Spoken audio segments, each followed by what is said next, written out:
નમસ્તે વિદ્યાર્થી મિત્રો, ભૂલકા સાગર વિદ્યાભવનની યુટ્યુબ ચેનલમાં આપ સર્વનું સ્વાગત છે। આગળના વિડિયો લેક્ચરમાં આપણે પાઠ 6 ભીખ ઉપર ચર્ચા કરેલી હતી। એમના લેખકનું નામ છે ગૌરીશંકર ગોવર્ધનરાય જોશી। એમાં આપણે જોયું હતું કે લેખક એક બજારની અંદર જાય છે। 7 વાગ્યાનો સમય છે, સાંજના 7 વાગ્યાનો સમય। ધુમાડાનો કારખાનાના મિલમાંથી ધુમાડો ઉડી રહ્યો છે અને અંજવાળું હવે જતું રહ્યું છે। અને એ વખતનો જે નજારો બજારનો છે એ કહે છે। એની કાને એક સ્ત્રીનો અવાજ સંભળાય છે કે કંગાલ પર ઇતની રહેમ કરો। આ શબ્દ સાંભળતા જ લેખકના પગ થંભી જાય છે અને પછી એ જોવા જાય તો એક ખૂણાની અંદર એક સ્ત્રી પોતાના 3 છોકરાઓ સાથે 3 કે 4 છોકરાઓ સાથે એ બેઠેલી ત્યાં હોય છે। 3 છોકરાઓ ત્યાં આજુબાજુમાં કપડા વગર સૂતેલા હોય અને એક નાનું એવું બાળક એના ખોળામાં પણ સૂતેલું હોય છે અને એમાં એ અવાજ કરતી હોય છે કે કંગાલ પર ઇતની રહેમ કરો। એટલે લેખક પોતાના કોટના ખિસ્સામાં હાથ નાખે છે તો એ કોટના ખિસ્સામાં હાથ નાખે તો માત્ર 3 રૂપિયા તેમાંથી નીકળે છે। 3 પૈસા નીકળે એ 3 પૈસા પેલી સ્ત્રીના હાથમાં આપે છે। એ સ્ત્રીના હાથમાં આપતા એ પૈસા એ સિક્કાનો ખડખડાટ સંભળાય છે અને એ ખડખડાટથી એક છોકરું જાગી જાય છે અને એમ કહે છે કે મારી માટે કંઈક ખાવાનું હોય તો આપ। એટલે એની માં એને જવાબ આપે છે। ત્યાંથી આપણે પાઠ જોવાનું બાકી છે, જોઈએ। ખાવાનું તો ભાઈ લાવે ત્યારે, પણ એ ગયો ક્યાં, ક્યારનો ગયો છે?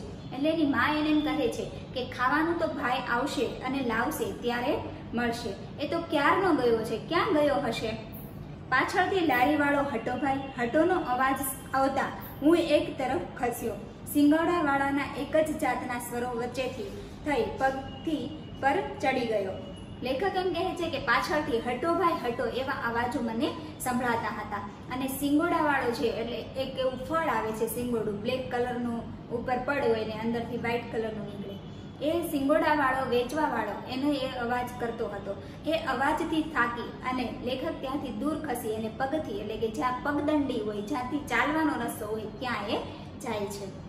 ફૂલોની છાબડીઓ પર, નાળિયેર પર, સાબુ પર, ગોળ પર એમ અનેક પદાર્થો પર ફરતી દ્રષ્ટિ સામેના રસ્તા પર મીઠાઈની 2 દુકાનો છે તેની આગળ જામેલી લોકોની ઠઠ તરફ ખેંચાઈ। કંઈક તહેવારો હતો તે બંને દુકાનદારોએ રોશની કરી હતી। મારા પગલાં સહજ તે તરફ વળ્યા। લેખક કહે છે કે ફૂલોની છાબડી ઉપર, નાળિયેર ઉપર, સાબુ ઉપર, ગોળ ઉપર એમ અનેક પદાર્થો પર મારી નજરો ફરી।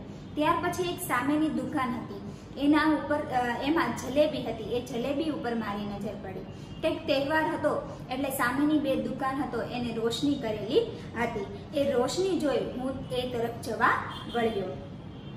દુકાનમાં ગોઠવાયેલી મીઠાઈને જોવા માટે ઘણા ખરા ઊભા હતા। દુકાનમાં જે ગોઠવાયેલી મીઠાઈ છે એને જોવા માટે ઘણા બધા લોકો ત્યાં ઊભેલા હતા। કેટલીક પારસી બાઈઓ મીઠાઈની ખરીદી કરતી હતી, પણ સૌથી દૂર ખૂણામાં એક નાનો 10-12 વર્ષનો છોકરો અત્યંત તૃષ્ણાથી અનિમેષ દ્રષ્ટિએ મીઠાઈના થાળ તરફ, ખાસ કરીને સૌથી આગળ પડેલા જલેબીના ચકચકિત ગૂંચળાઓ તરફ જોઈ રહ્યો હતો। લેખક કહે છે કે કેટલીક પારસી બાઈઓ એ મીઠાઈ ખરીદી રહી હતી, ઘણા બધા લોકો એમાં જોઈ રહ્યા હતા, પણ એમાં ખાસ કરી એક 10-12 વર્ષનો બાળક હતો જે ખૂણામાં ઉભેલો હતો। એ જે આ જલેબીના ગૂંચળાઓ પડેલા હતા, જે કંઈ મીઠાઈ પડેલી હતી, તૃષ્ણા એટલે એકદમ રસથી, તૃષ્ણા એટલે રસથી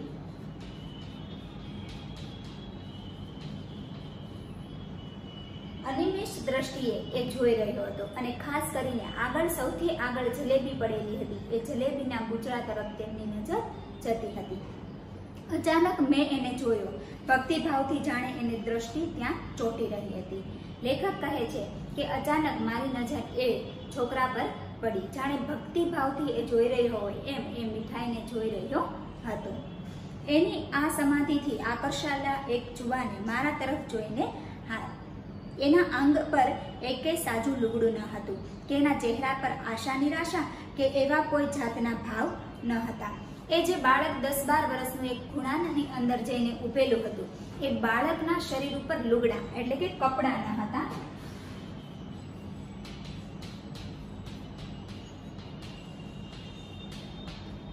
અને જે કંઈ એને પહેરેલું હતું એ ફાટેલા તૂટેલા કપડાં હતા.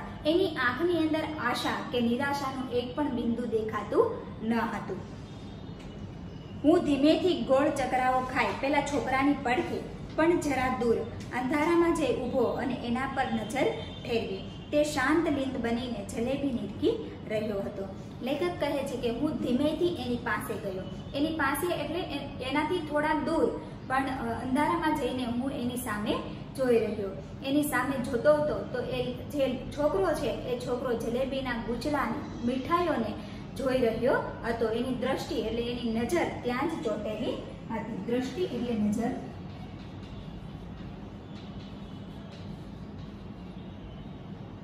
લેખક કહે છે કે એ બાળકની નજર એ જલેબીના ગુચલાઓ અને મીઠાઈઓ પર ચોંટી રહી હતી. એની આ સમાધાનથી આકર્ષાયેલા એક જુવાને મારી તરફ જોઈને હાસ્ય કર્યું, પણ મારા તરફથી કશો જવાબ ન મળતા તે દુકાન તરફ વળ્યો. એની આ સમાધિ એટલે એક તલ્લીનતા જોઈ અને એક જુવાને મારી સામે જોઈને હાસ્ય કર્યું, પણ મેં એને કોઈ જવાબ ન આપ્યો. એટલે એ જે જુવાન હતો એ દુકાન તરફ વળી ગયો. પાશર જલેબીનું પડીકું બંધાવ્યું અને તેમાંથી એકાદ કાઢીને ખાતો ખાતો પેલા છોકરા પાસેથી પસાર થયો. લેખક કહે છે થોડી જલેબી લઈ એનું એને પડીકું બંધાવ્યું. એને બંધાવી એમાંથી એક જલેબી લઈ અને એ પોતે ખાતો ખાતો પેલા છોકરાની બાજુમાંથી થઈને નીકળ્યો. અડધી આશામાં અડધી ઘેલસામાં પેલા છોકરાએ જરાક હથેળી લંબાવી. લેખક કહે છે કે એ બાળક પાસેથી જ્યારે પેલો જુવાન જલેબી ખાતો ખાતો નીકળ્યો ત્યારે પેલાને એવું હતું કે કદાચ મને જલેબી આવશે. એવી આશાથી, એવી ઘેલસાથી એમણે થોડો હાથ એની તરફ લંબાવ્યો. સુગંધ લઈ શકાય એટલે નજીકથી પડીકાવાળા જુવાન સાથે જલેબીને પસાર થતી જોઈ તેનું મોં પાણી પાણી થઈ ગયું. એ એકદમ તેમની નજીકથી નીકળ્યો એટલે સુગંધના લીધે પેલા જે બાળક ઉભેલો હતો એનું મોં પાણી પાણી થઈ ગયું. તે પગના અંગૂઠા પર જરાક ઊભો થયો, નીચો થયો, ફરી શરીર ઉચક્યું અને તરત જ ઊંચો થઈ પોતાના ભોઠા પડેલા હાથ તેણે પોતાના લગર વગર કંગાલ પહેરણમાં છુપાવી દીધો. લેખક એમ કહે છે કે એ જે બાળક આવ્યો એ બાળકને જલેબી ન મળી એટલે થોડી વાર ઊભો થાય છે, પાછો બેસે છે અને એ જેનો હાથ લંબાવેલો હોય એ હાથમાં કંઈ ન આવતા એ શર્મિંદગી અનુભવે છે અને પોતાના જે હાથ છે એ લઈ અને પોતાનો જે લગર વગર જે પહેરણ પહેરેલું હતું, કપડાં પહેરેલા હતા, એમાં એ પોતાનો કંગાલ એટલે ગરીબ હાથ છુપાવી દે છે. પાછળથી મોટરના ભૂંગળાનો અવાજ થયો.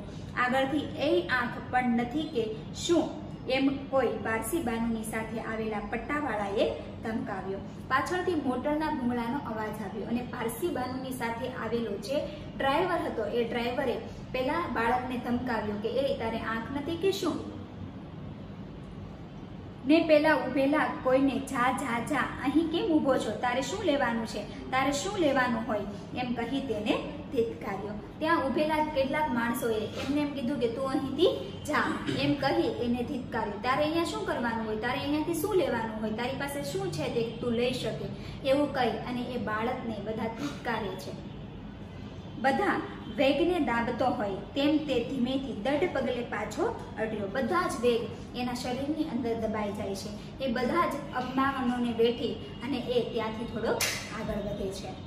એકદમ દુકાન પરથી નજર ખેંચી લીધી. તે અત્યંત આર્ત સ્વરે ફિક્કા હાસ્ય સાથે બોલ્યો, હા ભાઈ સાચું, હું સવારનો ભૂખ્યો છું, પણ મારે ભિખારીને શું લેવાનું હોય? એની નજર જે મીઠાઈના ગુચડાઓ પર હતી, મીઠાઈ પર હતી, એ ના તરફથી એ ખેંચી લે છે અને એકદમ આર્ત સ્વરે અને એ હાસ્ય કરીને એમ બોલે છે કે હા ભાઈ સાચી વાત છે કે હું સવારથી ભૂખ્યો છું, પણ હું ભિખારી છું ને, મારે શું લેવાનું હોય? તેણે જોરથી મુઠ્ઠી વાળી. અંદર ખખડેલા પૈસાનો અવાજ સ્પષ્ટ સંભળાયો. એક પણ દ્રષ્ટિ પાછળ ફેંક્યા વગર તે ચાલ્યો ગયો. તેમણે જોરથી પોતાની મુઠ્ઠી વાળી અને એની પાસે જે સિક્કા હતા એનો અવાજ સંભળાયો અને એ ત્યાંથી એકદમ દોડતો જતો રહ્યો.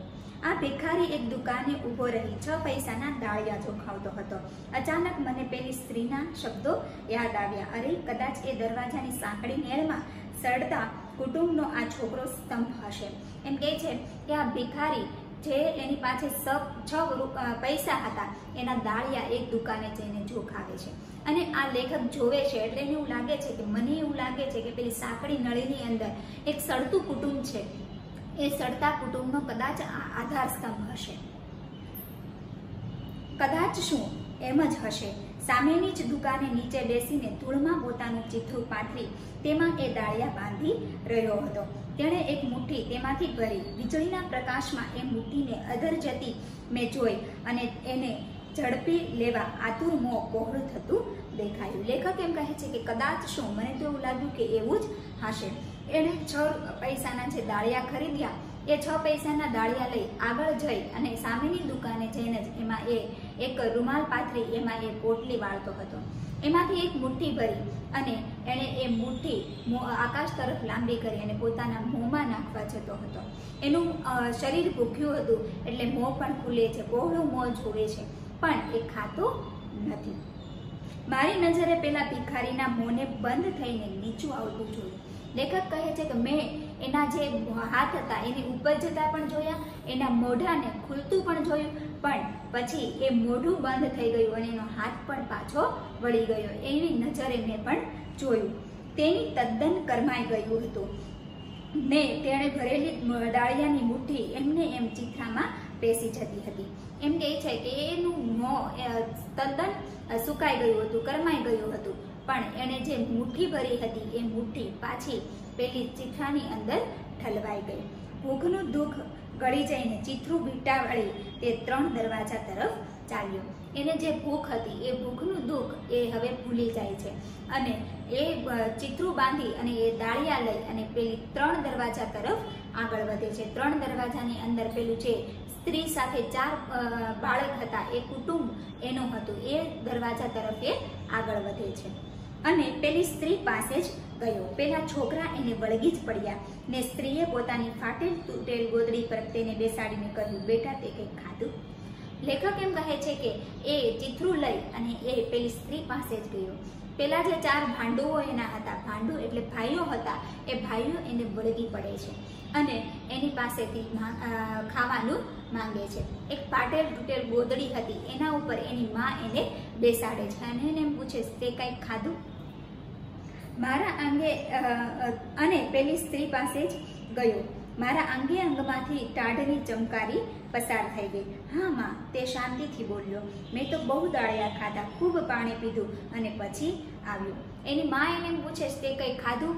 એ સાંભળી અને લેખકના જે અંગ છે એનું શરીર છે એમાં ચમકારી આવી જાય છે અને પેલો બાળક એને શાંતિથી જવાબ આપે છે કે હા, મેં ઘણા બધા દાળિયા ખાધા છે અને ઘણું બધું પાણી પીધું છે, પછી જ હું અહીં આવ્યો. અત્યાર સુધી ક્યાં રોકાણો હતો ભાઈ? એના મમ્મી એને પૂછે છે કે અત્યાર સુધી તું ક્યાં રોકાણો હતો? માં, પેલી જલેબીની દુકાન છે ને ત્યાં એક શેઠે મને જલેબી ખવડાવી.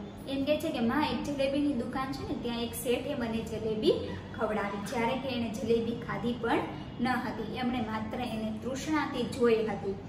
હે? હા માં. એની માં એમ પૂછે છે કે હે, તે જલેબી ખાધી? એટલે પેલો બાળક એને એમ કહે છે કે હા માં, મેં જલેબી ખાધી. અમારો ભાગ કરતા છોકરા કૂદી પડ્યા. છોકરો શર્મિંદો થઈ ગયો. માએ તેની સામે ઠપકાથી ને સંતોષથી જોયા કર્યું. એ બાળકને જોઈ અને એના જે 4 ભાંડુઓ છે એ આવે અને એમ કહે છે કે અમારો ભાગ એમ કહી અને એની પાસે જાય છે. એટલે એની માં સંતોષથી અને ઠપકાથી એની સામે જુએ છે. બેટા, એવું હોય તો પોતાના ભાંડરડાને માટે થોડુંક રાખીએ. તું તો મોટો, તારા પાળિયા આ મોટા થાય તેમ છે, દાળિયા ક્યાંથી કાઢ્યા? પેલા બાળકો એની પાસે એમ કહે છે કે તું એમ કહે છે કે અમે જલેબી ખાધી, તો અમારો ભાગ ક્યાં? એટલે પેલો છોકરો ભોઠો પડી જાય છે કે જલેબી તો હું એમના માટે લાવ્યો નથી, હવે કઈ રીતે આપું? એટલે ઠપકાથી અને સંતોષથી એની માં એની સામે જુએ છે. પછી એની માં એના બાળકને એમ કહે છે, પેલા 10-12 વર્ષના બાળકને એમ કહે છે કે એવું કંઈક હોય ને, તને જલેબી જેવું કંઈક મળે ને તો થોડું ઘણું ઘરે લેવાય. તારા પાળેલા ભાઈઓ તું કંઈક ખવડાવીશ તો જ મોટા થશે. બરફ સાર્યો, તેના 10 પૈસા આવ્યા ને? હા. કેટલા પૈસાના દાળિયા લાવ્યો? એમ કહે છે કે તે બરફને સાર્યો એના તને 10 પૈસા મળ્યા ને? એટલે પેલો બાળક એમ કહે છે કે હા. એટલે એની માં એને પૂછે છે, એમાંથી તું કેટલા પૈસાના દાળિયા લાવ્યો? 6 એમ બોલતા બોલતા તેને છેવટે કહી દીધું 10. એમ કહે છે કે 6 અને એમ કરતા કરતા છેલ્લે એમ કહી દે છે કે 10 રૂપિયાનો બરફ સાર્યો, એમાંથી 10 રૂપિયાના જ હું દાળિયા લાવ્યો છું. આના જીવનને જરા ટેકો આપ્યો હોય બધા અને ભિખારી ઘણી વખત આપણે ઉદ્યોગ કરવાનો ઉપદેશ આપીએ છીએ, પણ આ છોકરાને ભાંડુ માટે જલેબી જતી કરી, ડાળિયા ન ખાધા અને ખોટું બોલ્યો, એની મદદ. લેખક એમ કહે છે કે આના જીવનને આપણે જરાક ટેકો આપીએ તો કદાચ એનું કંઈ સારું થાય. આપણે ઘણી વખત બધા જ ભિખારીને એક સરખા સમજી અને એને કોઈ ઉદ્યોગ, કોઈ ધંધો કરવાનો આપણે એને ઉપદેશ આપીએ છીએ, પણ જો એ એના ભાઈઓ માટે ખોટું બોલ્યો, એને જલેબીએ જતી કરી, એને દાળિયા પણ જતા કર્યા અને એ ખોટું બોલ્યો, જો આની મદદ કરી હોય તો. ઉતાવળથી ખિસ્સામાં ગયેલો હાથ પાછો ફર્યો. ધોબીનો ધોયેલ કોટ આજે જ પહેરેલો હોવાથી સાબરમતીની થોડીક ઝીણી રેત જ હાથે ચોંટી. મેં હોટલને સિનેમાને આજે બીજી વખત સંભાળ્યા. લેખક એમ કહે છે કે ઉતાવળથી મારો હાથ કોટના ખિસ્સામાં ગયો, પણ એ કોટ આજે જ મેં ધોબી પાસે દોડાવ્યો હતો એટલે સાબરમતીની રેતી માત્ર એમાંથી મારા હાથે ચોંટી. બાકી મારા ખિસ્સામાં કંઈ હતું નહીં. જે 3 પૈસા હતા એ એણે પેલા સ્ત્રીને આપી દીધા હતા. એટલે લેખક એમ કહે છે કે સિનેમામાં ખર્ચેલા પૈસા અને હોટલમાં ખર્ચેલા પૈસા આજે મેં બીજી વખત યાદ કર્યા. એને એવું લાગે છે કે સિનેમા અને હોટલમાં આજે મેં ખર્ચ ન કર્યો હોત તો સારું હતું. છેક એમની પાસે સરીને મેં કહ્યું, છોકરા તારું નામ? લેખક એમ કહે છે કે એકદમ છેક એટલે સાવ એમની પાસે જઈ મેં એને પૂછ્યું કે તારું નામ શું છે? અવિશ્વાસભરી રીતે એ મારી સામે જોઈ રહ્યો. અત્યંત પ્યારથી તેનો હાથ હાથમાં લઈને મેં કહ્યું, છોકરા તે જલેબી ખાધી એ તો મેં જોઈ, દાળિયા ખાધા એ પણ જોયું, પણ તારું નામ તો બોલ. લેખકની સામે અવિશ્વાસભરી નજરે એ જુએ છે એટલે લેખક એનો હાથ એના હાથમાં લઈ અને એકદમ પ્રેમથી પૂછે છે, તે જલેબી ખાધી એ પણ મેં જોઈ, તે દાળિયા ખાધા એ પણ મેં જોયા, પણ તું તારું નામ તો મને કહે. પોતાની વાત કળાઈ ગઈ, જાણે તેણે લૂંચાઈમાં જરાક મોં મલકાવ્યું ને નીચું જોઈ બોલ્યો, મારું નામ ભીખુ સાહેબ. એમ કહે છે કે પોતાની વાત કળાઈ ગઈ એટલે દેખાઈ ગઈ. કળાઈ જવું એટલે દેખાઈ જવું.